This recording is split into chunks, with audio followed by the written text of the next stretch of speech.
mga kababayan, ma'am sir, this is Jam, the Filipino channel ang inyong pong lingkod. So today is June 16, 2026. Tayo ngayon ay papunta dyan sa Masilandin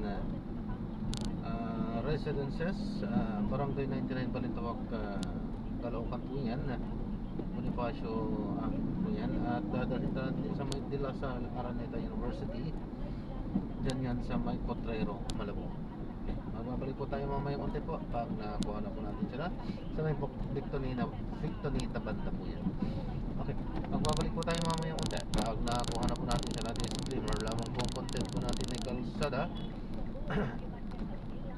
at hindi ang passenger. Kaya naman saka naman po na may marinig kayo mga pangalan ng lugar, pangalan ng tao, pangalan ng organization sa government o private man yan, ay wala pong kinalaman ng channel na ito at wala pong pinapatungkulan. Lahat po ng pinag-uusapan dito ay pawang dito lamang po yan sa loob at wala pong pinapatungkulan sa labas. Magbabalik po tayo mamaya konti pag nakuha na po natin sila.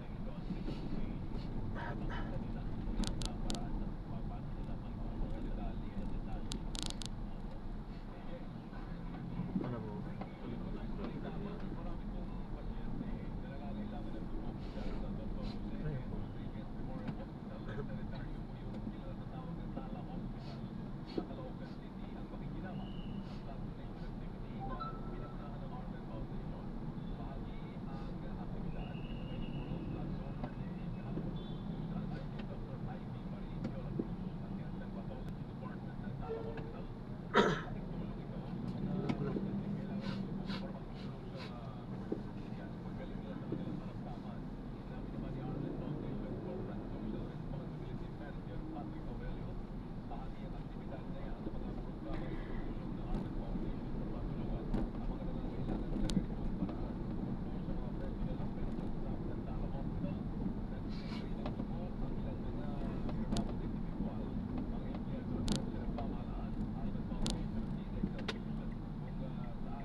Pick up po.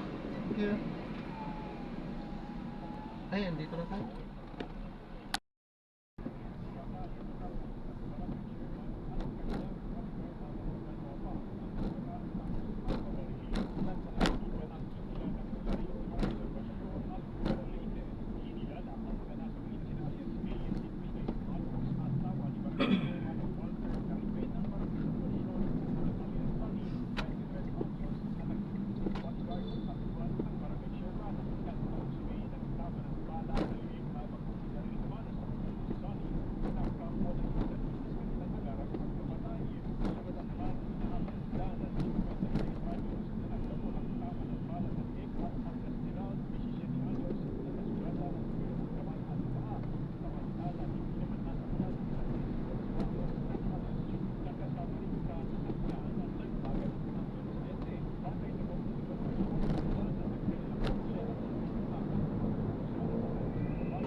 Tinanggap na ng Ateneo de Manila University ang pagbibitiw ni Tab Baldwin bilang head coach at itong si Epo Kimpo bilang team manager ng men's basketball team ng universidad kasunod po ng pagkamatay ng kanilang student athletes na sina Rene Batermonia at Divine Nadili. Ito yung kinumpirma ni Father Robert Yap, presidente po ng Ateneo de Manila University. The university has accepted the resignation of head coach of Mr. Three Tab Baldwin, effective immediately. We thank him for the years of service to the Blue Eagles. But as we enter a period of deep institutional review, change in leadership is necessary to ensure the full integrity of our sports programs and safety protocols governing them. Sa gitna nito, iginit po ng pamuna ng Ateneo na hindi nila tinatakbuhan ang pananagutan sa pagkasawi ni Batermonia at Nadili sa isang team building activity sa Tipapulaw, Aurora. Sinabi ni Yap na labis nilang kinalungkot ang pangyayari at muli siyang humingi ng paumanhin sa pamilya ng mga nasawing atleta. For the families of Rene and Divine PC, I'm here to say simply and directly, we are truly, deeply sorry. Humingi rin ng paumanhin si Yap sa publiko hinggil sa kanilang pananahimik hinggil sa insidente at kung bakit hindi agad iniharap ang mga kasama sa naturang aktibidad. The persons who can shed light on the events of June 8 are also now subject of investigations by the authorities. We recognize that they have their constitutional rights as well, and we intend respecting those rights. And therefore, we cannot speak on their behalf nor force them to speak at this time. Also, like everyone else, the law affords Ateneo certain rights. Ateneo exercises those rights. It is not what they misdeem, simply because that is how it is under our legal system. Pinig po ni Father Roberto Yap, presidente ng Ateneo de Manila University. Nasarado pala yan? Sa universidad, pero silang fact-finding body na binuo ng mga legal at technical experts para Nakasya na sa yata. pangyayari at ang ipagtulungan din ng paaralan sa mga otoridad hinggil sa investigasyon.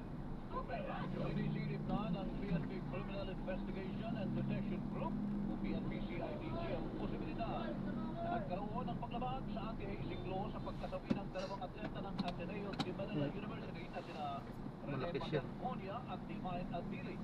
Ayon kay Police Major General Robert Morico II, sinisilip din nila kung may paglabag din sa Article 249 ng Revised Penal Code o homicide. What I can say Maninang right now vlog. is this investigation is now turned into a possible homicide investigation or casing investigation. Sinabi rin ni Morico na hindi bababa sa 7 ang tinuturing na persons of interest sa insidente kasama ang coach at training staff ng universidad. Have they considered these players are basketball players and not swimmers? And we will also be asking, out of the 7 training staff na kasama, swimmer pa sila? O who conducted the CPR? Ang tinig ni Police Major General Robert Morico II, Director ng PNP Criminal Investigation and Detection Group. Samantala, hiniling ng PNP-CIDG sa Department of Justice na maglabas ng Immigration Lookout Bulletin Order laban sa iba pang coach ng Ateneo Blue Eagles na kanilang ipinasabihan ngunit hindi sumipot. Ayon kay Morico, wala pang batayan sa ngayon para maglabas ng whole departure order dahil wala pang kasong na isasampa laban sa mga ito. Tayo naman ng hiling na ilbo na masiguro hindi makalalabas ng bansa sa mga nasabing individual habang nagpapatuloy ang investigasyon. Samantala ng bitin na Ateneo men's basketball team coach Baldwin, hindi pwedeng ipaniport Ito, ha? ayon sa Hindi ko kabisado eh. Hindi pa siya nagtuturo. Ito Nananatili sa bansa ang hindi agad ipag-report ng nag-video ng men's basketball coach ng Ateneo na si Tab Baldwin. Yan ay kahit pa nga may makitang pagdabag sa provisyon ng Alien Employment Permit ni Baldwin na in-issue ng Department of Labor and Employment. Paliwanag ni Labor Secretary Francis Tolentino, may parusang kulong sa pagiging paglabag sa ATP ng coach na hindi pinapayagan sa hawak nitong permit. Ito ay ang dahilan. Kaya kinakailangan kumarap si Baldwin para sagutin ang mga issue. Narito sa ating payag ng kalihim.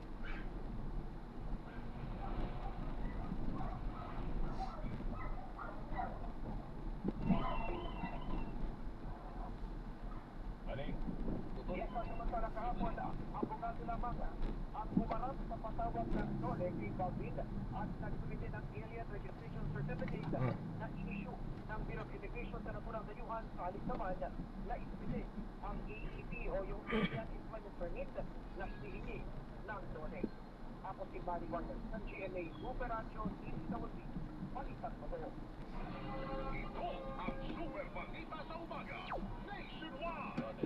Merong special session, Maribelo, ang Kongreso bukas, ha? June 17. Ano, may ano ba yan? May electric plan ba sa taas yan? May ano? Special. Pero tingin natin, mukhang dito na magkakaalaman, ano, kasi May 13. kung meron 13 at kung magkakaroon ng stability yung Senado dahil hanggang ngayon, ano pa rin acting Senate President pa rin, di ba, Maribelo? Meron silang mahalagang May mga... mahalagang dapat trabahuhin ang Senado. Naging unproductive ang Senado during the past month. Isang buwan na silang unproductive dahil nga sa problema nila sa Literan. So, mukhang bukas, magkakaalaman na po. Meron ng memorandum of understanding. Para si Trump, para Iran at saka US. Para nagkausap na, no? At bukas na lang po ang magsasapormalan, ano, Bubuksan na po ang Strait of Hormuz. Ito na. Tama. Marami kasing Akala gusto ko. patrabaho sa presidente, no? Yung mga nabigting panukadang batas, kagaya ng anti-political dynasty bill. Hindi ko na maintindihan, pare. Iba ang version nila ng Senado kaya at sa House. yung sa House, parang pro-political Tapos dynasty. kakanan Parang nila. dynasty nga daw. Bad dynasty, pero hindi ko alam kung ano magiging version po ng Senado, mga kapuso. Dapat yung, ang malinaw dito, pare Pedro, yung version ng So, yung House, ginawa hindi nilang dapat one way. basa. Kung talagang anti-political dynasty law ang gusto ko natin. Ang gusto nating makita ay malakas na Senado, ha? Hindi Yes. yung subservient Oo, sa lower house, ha? Hindi yung Ano, one way ito, ah. Sa powers that be. Hindi ganun, ha? Hindi pala nila pinangalan. Yung inyong pong pagkakasundo-sundo na yan, kung Hello. makalikog kayo ng 13 at Mahirapan kayo ng to. bagong Senate President. Si ating naman, ah. Unawaan, di ba? May memorandum of understanding. Sabi ko, dapat meron na kayo din kayong memorandum of understanding sa publiko. Yun.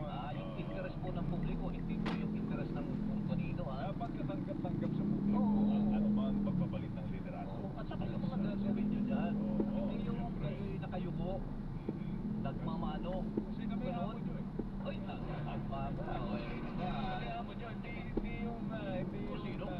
sino dyan, ha? Oo, kami ang nagbabayad. Bayan ang hamon ninyo. Sino ba nagbabayad ng buwis? Di ba tayo? Kasi naman, Sino nagnanakaw ng buwis?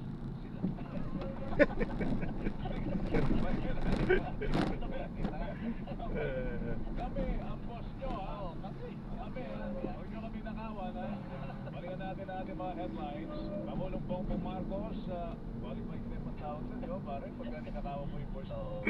Pangulong Bongbong Marcos, nagpatawag po ng special session sa Kongreso bukas, Miyerkules, para maaksyonahan ang mga nabimbing mahalagang panukadang batas, pag-alal ng bagong Senate President, posible sa special session.